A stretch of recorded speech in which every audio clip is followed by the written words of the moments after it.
So you mentioned that you're not really a fan of necessarily the summer before 1L prep courses, but you do teach one. Mm-hmm. So I'm wondering, are there any insights or quick tips you could share from what you teach there? Maybe the first class session, any Mm-hmm. highlights that you could share with our audiences now? So again, what I teach, what we do in this course, which just for your listeners is open in New York State to any diversity student. So it could be economics diversity, it could be it could be socioeconomic diversity, it could be racial diversity, it could be gender diversity. It's open to anybody. You have to apply through New York Judicial Institute, and basically they pay you to go to this. And the reason why New York State has this is to increase diversity in the profession. But what we do is we do a mini 6-week session. And the focus of the mini 6-week session, again, is how to learn how to be a law student. So one of the other things, I know part of my lame analogy, but are you familiar with Harry Potter? Yeah, of course. Okay, so there's muggles and wizards, right? So I say that students, when they start law school, are muggles, and the goal is to be, when you graduate, a wizard, to know that thing that nobody else really knows. And so I teach my students how to be wizards. So basically through teaching tort, which is a civil wrong course about, slip and fall, intentional hitting someone, what have you. I teach students how to brief cases and how to read cases critically.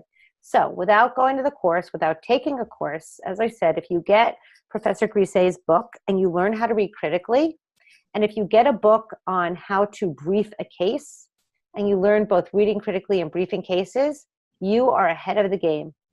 The other thing you can do over the summer is you can relax.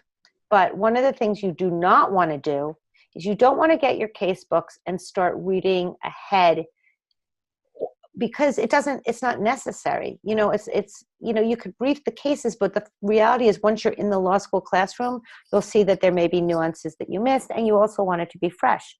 The other thing I've seen students do, which is a total waste of time, is that in the note cases of the books, they reference, for more information, read this law review article, or for more information, read this, case. Waste of time. A professor is never going to test you on that. That's in there for the person who really doesn't get something and wants to understand it better.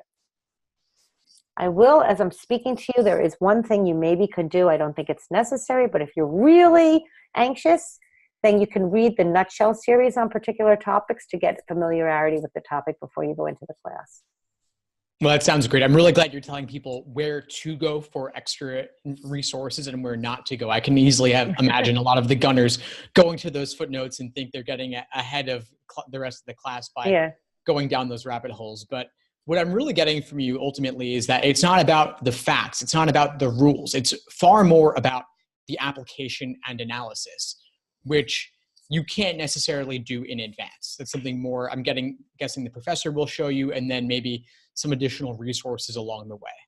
That is exactly right. And that's why we don't have distance learning that much in 1L year. Those a little bit, but it's really about, I have all these silly analogies. I'm embarrassed now that I'm hearing myself, but we are your trainer for the mind. So as I explained to my students, you can't get great biceps without lifting weights over a period of time. Your mind can't be trained to think like a lawyer without practicing it over and over.